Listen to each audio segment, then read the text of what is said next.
Hey, everybody, welcome inside the sit down. Brian Mayer, now joined by the founder and CEO of the Legal Equalizer app, Njie. Mbye, first, how are you? How are you hanging in? How's everything going? I'm doing well. Thanks for asking. Things are doing well. I'm hanging in here. We're working and trying to stay as safe as possible. So I appreciate you having me on here and appreciate you asking and hope everything's well with you as well. Absolutely. And speaking of keeping people safe, that's what you're looking to do with this app. And first off, just take me through the process, the inspiration behind. I know it started quite a while ago now for you on this journey. The inspiration behind getting the Legal Equalizer app out there for people as a service to the community. So the inspiration came in like 2014 after the Ferguson protests, right? And so when I went on Facebook, my Facebook was divided between my high school friends and my college friends. So I Mhm. went to high school in Middle Georgia, inner city high school, and then I went to Davidson College for college. Private school, North Carolina, completely different demographics. So I saw people that were fighting over what happened in Ferguson. And my whole question was, how come nobody had a recording? How come nobody had a camera to see what happened? That would kind of end a lot of the arguments we had, right? And so from there, at that point in time, that December, I got pulled over 3 times in like a week and a half time frame. And the third time I got pulled over, the officer told me I had a warrant for my arrest, which was shocking because I've been pulled over twice before Right. by the And department. hadn't heard anything about it. Right, nobody told me anything about it. So instead of him doing anything, he put me in handcuffs in his car, walked around my car for 30 minutes with a flashlight, and I was like, it's an invalid warrant, you're free to go. And so we went to make a complaint because I didn't complain about the other tickets. I was like, okay, they gave me a ticket, or he gave me a warning and whatever, I might have been in the wrong. And so this guy, I was like, he's literally looking for something. We made a complaint that said he can legally do that, so you guys should do something about it. So that's when I came with the idea. Let me get an app that shows people what it looks like when I get pulled over, how I Mm. behave, so nobody's saying he's arguing, he's fighting back. And that was basically the inspiration of it. And then combining with my experiences in life growing up, and that's how I came up with the app. Now, and you mentioned using the app not only for recording this situation and the interaction, but also as a resource for how people should respond to the scenario, what they should know about the scenario. So I just wonder if you can take people through a little bit when a situation arises like this, how the app comes into play. So there are important aspects of the app, right? So the one part that I want people to understand is I don't think that we as people here in America know our rights and the laws well enough, right? So we have that within the app. We have everything from your Bill of Rights, we have federal laws, state laws, everything from gun rights to marijuana laws to DUI, to drunk driving laws, all that stuff for each state as well as federal laws. And we went to police departments and I actually went and asked them, what do you want people to do when you pull them over? So they gave us in the app what they asked us to do when they pull you over. So we put that in there as well. So that's one aspect, but that's not the stop. That's just people Right. knowing what to do, right? So what happens is with the app, when my experience is when I get pulled over, every time I normally would text my mom, my dad, my girlfriend, best friend, or somebody say, hey, I've been pulled over, I'm here. So with the app, we save that whole process of texting by having a button that you hit that says, hey, I've been stopped, I need help for, and it has a drop down. It gives you options because we expanded the app from just police stops, right? So it starts off, I need help for, and you can pick police stop, immigration stop, domestic violence situation, active shooting, or general emergency.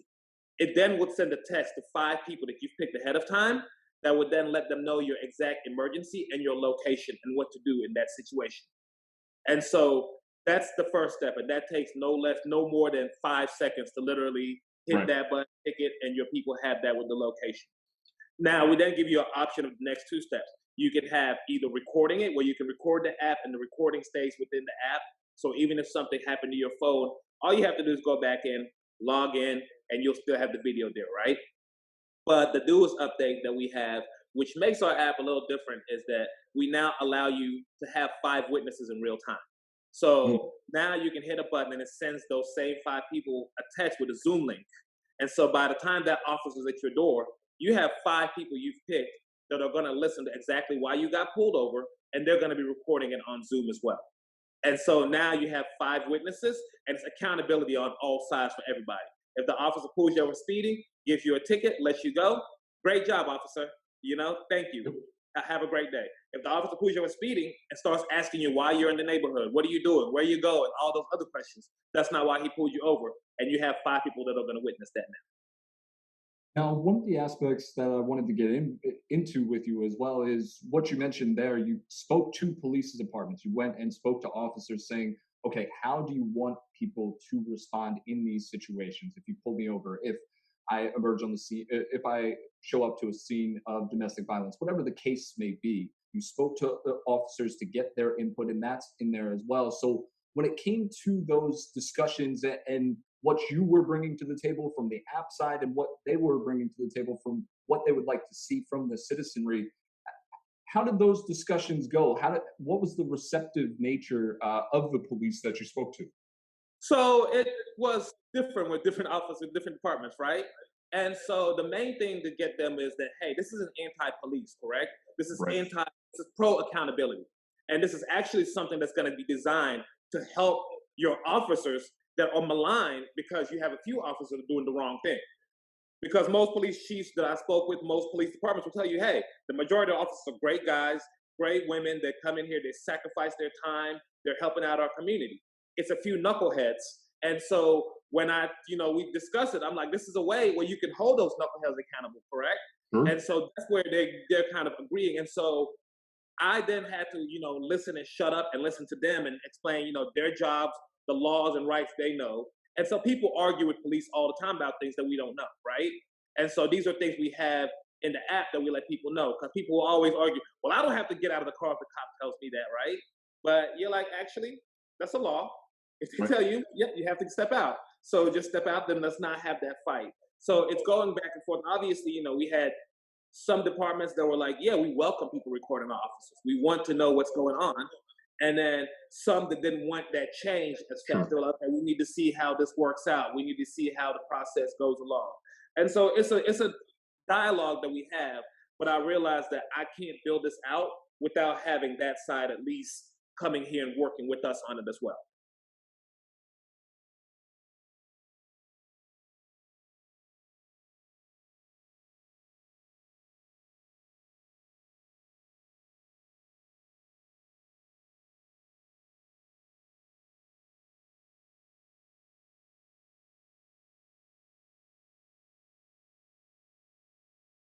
Well, it was talking to different people.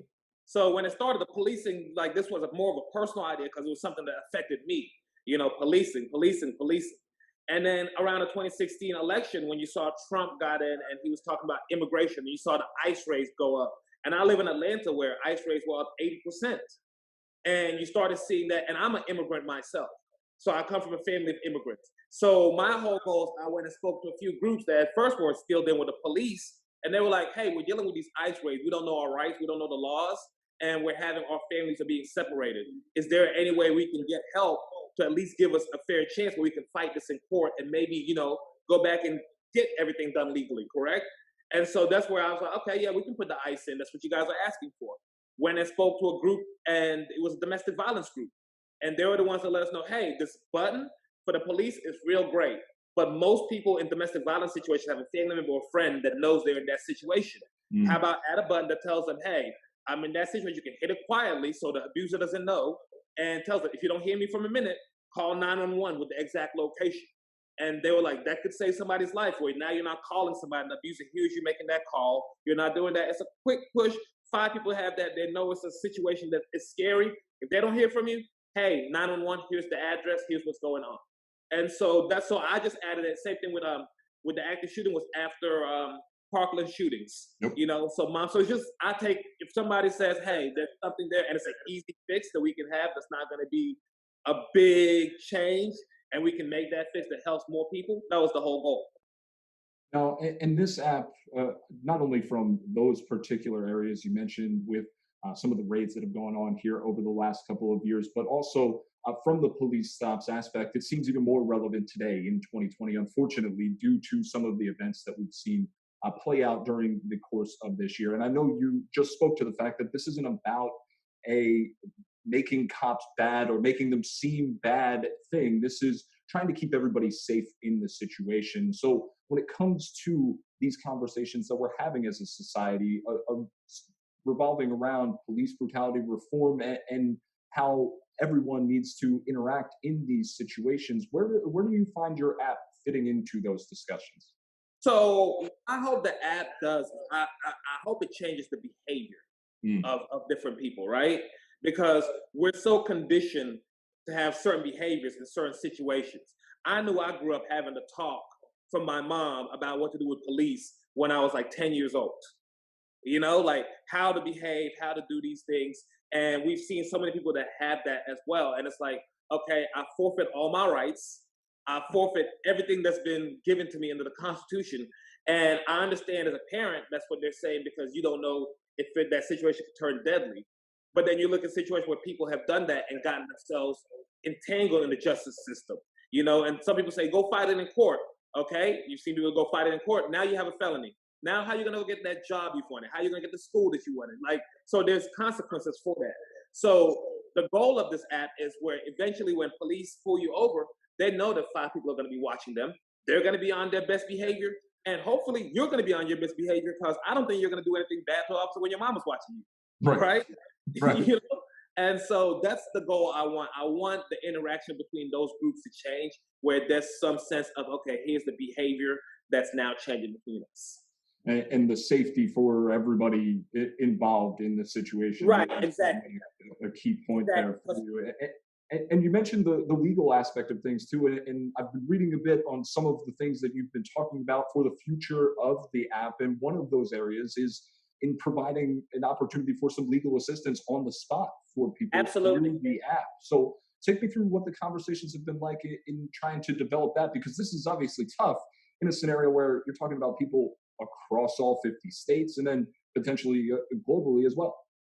So I've been, talking about that for a while now. So I've been reaching out, and I have attorneys that have reached out to me for a while. And so what we've got a web app that we're almost have done. It was almost Mm, built. It's got a lot of it functional. So we're adding a couple more aspects of it that will make it fully functional for attorneys to download. And sure. so for the attorneys, it's going to be like they're going to be like an Uber and Lyft driver that can turn their app off and on when they want to help people. And it's going to be geo based. And we're going to start off with criminal, civil, and immigration attorneys, where Sure. in real time, if you got ICE came to your door, a lot of people are going to detention centers because they just open the door because like ICE, where every immigration attorney says legally you don't have to open your door. Keep your door closed. They have to show you a valid warrant. And so now you have an attorney which you can pay a fraction of the price because we're not paying for the actual attorney to be like, hey, I'm your The on training, right, right, it's right, legal right. consultation.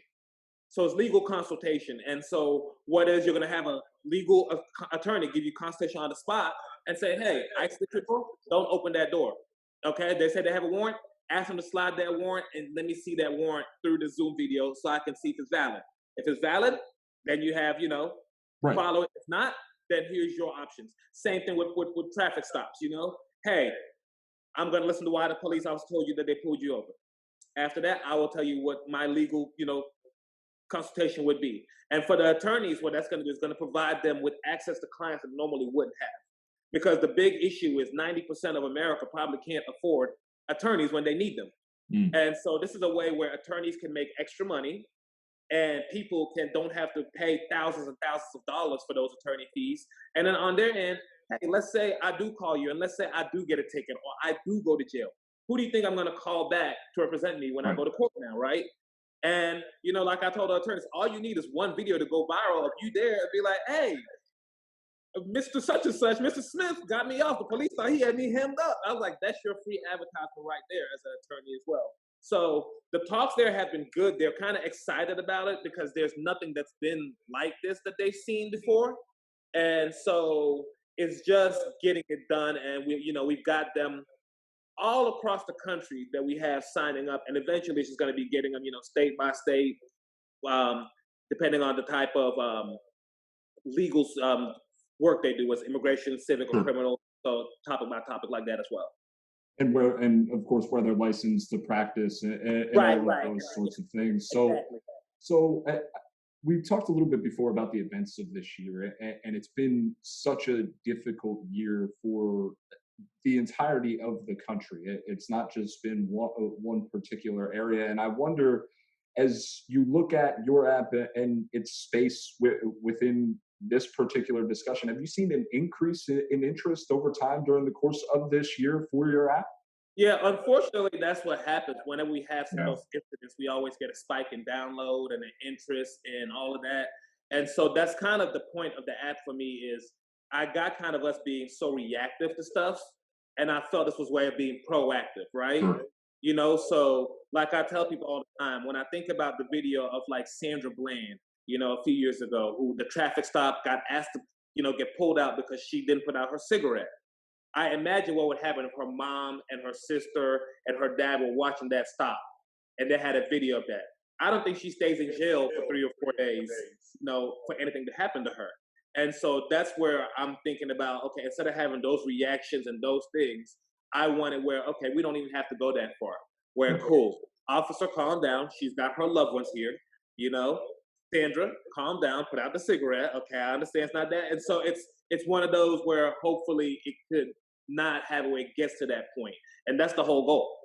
Absolutely. The proactive nature of it would be really huge in a lot of these situations, as you mentioned. And the final thing that I wanted to ask you is from the standpoint of someone like myself, right? Like I am a white male, and in this country, I don't have to necessarily deal with a lot of these situations. So in this past year, there's of course been a lot more interest from the white community to figure out, okay, how can we help? How can we get involved in ways that are meaningful and not just putting hashtags on social media? So, from your standpoint as an activist in these areas, what would your advice be for people that are looking to try and help and to get involved? Honestly, I think white Americans need to engage more with people that aren't like them. And they need to get out of that comfort bubble Mm. that they're with. So America is really funny in that it's almost like we have two separate histories. We get taught the history of the greatest country and all this, but then Black Americans go home and your parents talk to you about Emmett Till and the Tulsa race riots and things like that. And so we haven't had that discussion yet. But the thing is also just going and having more friends that understand your experiences, right? That have that empathy that say, hey, I don't understand this, but I know you go through this. I know you've lived these experiences, and then listen to them. So that's what I tell a lot of my friends. You guys, like a lot of my friends were gung ho about the protest, and then they went to a meeting and like, defund the police sounds scary. I don't know if I'm out. And I'm like, well, no, these are the guys that are dealing with the issues of policing, right? So maybe you should listen to them, explain what they mean, and it might not sound. And so that's been the thing I'm telling them is to get outside that bubble, get outside that comfort zone, and talk to people because there's so many stereotypes and so many things where it's ingrained in America. No matter how nice it is, no matter how some of my nicest white friends I met, and I was like, you know how we met? I saw you grab your purse and try to cross the sidewalk, and I Yeah. went and stopped you. I'm like, why'd you do that? And you were like, I didn't even notice. I was like, it was subliminally like you didn't think it was anything of it. You were just like, oh. And I'm like, I'm not scared. And so it's just, having those conversations outside your comfort zone and then believing those people's experiences. Believing those experiences. I always tell people, white people, it's like sometimes they act like they know more about racism than Black people who have dealt with the brunt of racism. And I was like, sounds as silly as me going to a woman and trying to explain sexism to her. And be like, here's what sexism, here's how it works. I don't know it, I'm not a woman. And so I listen to them and I understand what they're going through and I want to empathize as much. And I'm not going to go and lead that fight for them. I'm going to go and support them and help them in any which way possible. I will do the reading. I'm not going to put the onus on them to teach me. I will read myself. I will educate myself. And, and that's the best thing that they can do and have those talks with your family and your friends. Like, this has been going on long enough. I tell everybody in America, we know what racism is. We know how to fix it. And the whole talk about I need to learn or I want to fix it is just a distraction of getting away from actually getting towards those steps to fixing it. And it's a simple fix, and I believe we can get there. You, you're absolutely right. Listening and having those conversations is a huge part of, I think, what I've learned and I think what we've learned as a country this year in us needing to do more. And Mbye, thank you so much for taking some time today. Before we get you out of here, let folks know where they can find the app and how to download it. Yep. Thank you so much for having me once again. And the app is available on the Apple, and so if you have an iPhone or iPad, so you can go to iTunes, the App Store, and you can download it on the Legal Equalizer. And same thing with Android, the Google Play Store, you can have it on the Legal Equalizer as well. And I appreciate you guys for the interview, and please download it. And if you have any questions, feel free to reach out at us. You can check out our website at legalequalizer.com.